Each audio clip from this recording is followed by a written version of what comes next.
ഇന്നലെ നമ്മുടെ വിസ്ഡം വിഭാഗത്തിൻ്റെ ജനറൽ സെക്രട്ടറി ആണെന്ന് തോന്നുന്നു TK അഷ്റഫ് സാർ, അദ്ദേഹത്തിൻ്റെ ഒരു പോസ്റ്റ് കാണാനിടയായി. അദ്ദേഹത്തിൻ്റെ പോസ്റ്റ് നമ്മുടെ പിണറായിയും VD സതീശനും തമ്മിൽ ഒരുമിച്ച് കണ്ടതിൻ്റെ താത്വികവും ദാർശനികവും പ്രായോഗികമായ ആവശ്യകതയും അനിവാര്യതയും അതിൻ്റെ ഭംഗിയും സൗന്ദര്യവും ആ ചേർന്ന് നിൽക്കലിൻ്റെ ഒരു പ്രാധാന്യവുമൊക്കെ പറഞ്ഞുകൊണ്ടാണ് അദ്ദേഹത്തിൻ്റെ കുറിപ്പ്. ആ കുറിപ്പ് ഞാനിന്ന് വായിക്കാം. നിയമസഭയ്ക്കുള്ളിൽ ആശയപരമായ പോരാട്ടങ്ങളും തീവാറുന്ന വാഗ്വാദങ്ങളും പതിവാണ്. എന്നാൽ സഭയ്ക്ക് പുറത്ത് പുലർത്തുന്ന ഈ രാഷ്ട്രീയ മര്യാദ ഓരോ മലയാളിയെയും സന്തോഷിപ്പിക്കുന്ന ഒന്നാണ്. കേരളത്തിൻ്റെ നിയുക്ത മുഖ്യമന്ത്രിയായി VD സതീശൻ ചുമതലയേൽക്കുമ്പോൾ നിലവിലുള്ള പ്രതിപക്ഷ നേതാവ് പിണറായി വിജയനെ അദ്ദേഹത്തിൻ്റെ വസതിയിലെത്തി സന്ദർശിച്ചത് ജനാധിപത്യം ആവശ്യപ്പെടുന്ന വലിയൊരു മാതൃകയാണ്. പ്രായത്തിൽ മുതിർന്ന നേതാക്കളെ അങ്ങോട്ട് ചെന്ന് കാണുക എന്ന മര്യാദ സതീശൻ പാലിച്ചത് ഏറെ പ്രശംസനീയമാണ്. വിയോജിപ്പുകൾ വിഷയങ്ങളുടെ പേരിലാകണം, അല്ലാതെ വ്യക്തികൾ തമ്മിലാകരുത്. മതസാമൂഹിക രാഷ്ട്രീയ രംഗങ്ങളിൽ ഇത്തരം സൗഹൃദങ്ങൾ നിലനിൽക്കേണ്ടത് ഈ കാലഘട്ടത്തിൻ്റെ ആവശ്യമാണ്.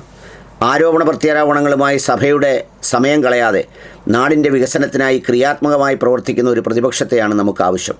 വിമർശനങ്ങളെ ഉൾക്കൊള്ളാൻ ഭരണപക്ഷവും തെറ്റുകൾ തിരുത്തി മുന്നേറാൻ ഇരുപക്ഷവും തയ്യാറാകണം. ഒരാൾ ഒറ്റയ്ക്കൊന്നും ചെയ്യാനാവില്ല എന്ന തൻ്റെ വാക്കുകളെ VD സതീശൻ പ്രായോഗികമാക്കാനുള്ള ശ്രമം ശ്ലാഘനീയമാണ്. മുന്നണിയിലെയോ പാർട്ടിയിലെയോ ഉള്ള വിയോജിപ്പുകളെ നേരിട്ട് കണ്ട് പരിഹരിക്കുന്നതിന് എല്ലാവരെയും ഒന്നിച്ചു ചേർത്ത് പിടിക്കുന്നത് പ്രതീക്ഷയ്ക്ക് വക നൽകുന്നു. ഈ സൗഹൃദങ്ങൾ കേവലം ഫോട്ടോകളിൽ ഒതുങ്ങാതെ കേരളത്തിൻ്റെ നന്മയ്ക്കായുള്ള വലിയൊരു ചുവടുവെപ്പായി മാറട്ടെ. ഇതാണ് അദ്ദേഹത്തിൻ്റെ കുറിപ്പ്. ഇത് കണ്ടപ്പോൾ അദ്ദേഹം ഒരു സമുദായ സംഘടനയുടെ ഭാരവാഹി കൂടിയായതുകൊണ്ട് എനിക്ക് അതിനെ ഇങ്ങനൊന്ന് വായിക്കാൻ ഒരു കൊതി, ഇങ്ങനൊന്ന് വായിച്ച് കേൾക്കാൻ, അല്ലെങ്കിൽ ഇങ്ങനെ ഇതിൻ്റെ നേതാക്കളൊന്ന് ഉൾക്കൊണ്ട് കേൾക്കാൻ ഒരു കൊതി. ദുനിയാവിൽ വ്യത്യസ്തമായ ആശയങ്ങളുമായി തീവാറുന്ന വാഗ്വാദങ്ങൾ ഉണ്ടാകുന്നതാണ്, പണ്ട് മുതലേ ഉള്ളതാണ്.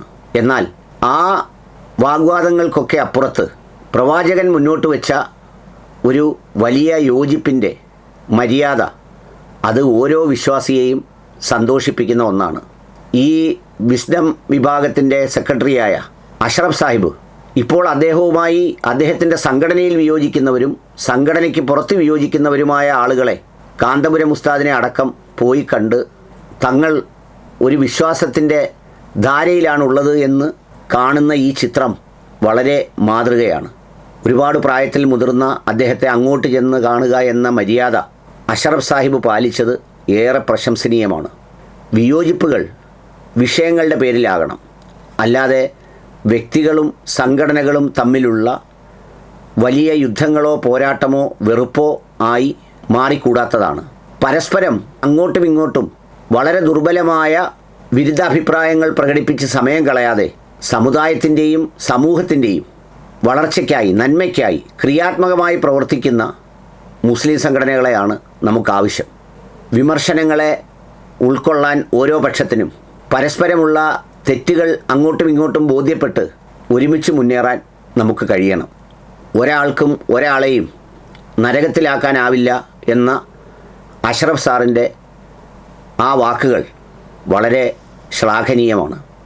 സമുദായ സംഘടനയ്ക്കകത്തോ പുറത്തോ ഉള്ള ഇത്തരം വിയോജിപ്പുകളെ നേരിട്ട് കണ്ട് പരിഹരിക്കുന്നതിനും ഒന്നിച്ച് ചേർത്ത് പിടിക്കുന്നതിനും ഇങ്ങനെ കണ്ട് കാന്തപുരം ഉസ്താദുമായി കണ്ട ചിത്രം പങ്കുവച്ച് അതിനെക്കുറിച്ച് കുറിപ്പെഴുതി അത് പ്രചരിപ്പിക്കുന്നതും പ്രതീക്ഷയ്ക്ക് വക നൽകുന്നതാണ്. ഈ സൗഹൃദ ചിത്രം കേവലം ഫോട്ടോകളിൽ ഒതുങ്ങാതെ സമുദായത്തിൻ്റെയും നാടിൻ്റെയും നന്മയ്ക്ക് വേണ്ടിയുള്ള വലിയ ഒരു ചുവടുവെപ്പായി മാറട്ടെ എന്ന് ഞാൻ ആഗ്രഹിക്കുന്നു. ഒരുപാട് മനുഷ്യർ അങ്ങനെ ആഗ്രഹിക്കുന്നുണ്ട്. ഇതിലൊക്കെ എല്ലാ ദാർശനികതയും നന്മയും ഒക്കെ കണ്ടെത്തുമെങ്കിലും ഇതുപോലൊന്ന് പരസ്പരം ഒരുമിച്ചൊരു വേദിയിലിരിക്കാനോ അല്ലെങ്കിൽ ഒരാൾ നിസ്കരിക്കുന്നതിനോടൊപ്പം ചേർന്ന് നിന്ന് നിസ്കരിക്കാനോ പണ്ട് പൗരത്വ ഭേദഗതി എങ്ങാണ്ട് വന്നപ്പം ഒരിക്കൽ നടന്നു എന്ന് തോന്നുന്നു. അല്ലാതൊന്ന് കാണുക അസാധ്യമാണ്.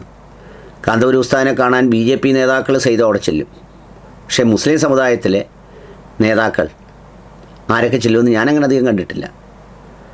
അതുപോലെ തന്നെ തിരിച്ചും. അപ്പോൾ അവരെ അംഗീകരിക്കാത്ത ഇവരും ഇവരെ അംഗീകരിക്കാത്ത അവരും നിലനിന്നുകൊണ്ടാണ് ഈ ഫോട്ടോ വെച്ച് ആവേശപൂർവ്വം എഴുതുന്നത്.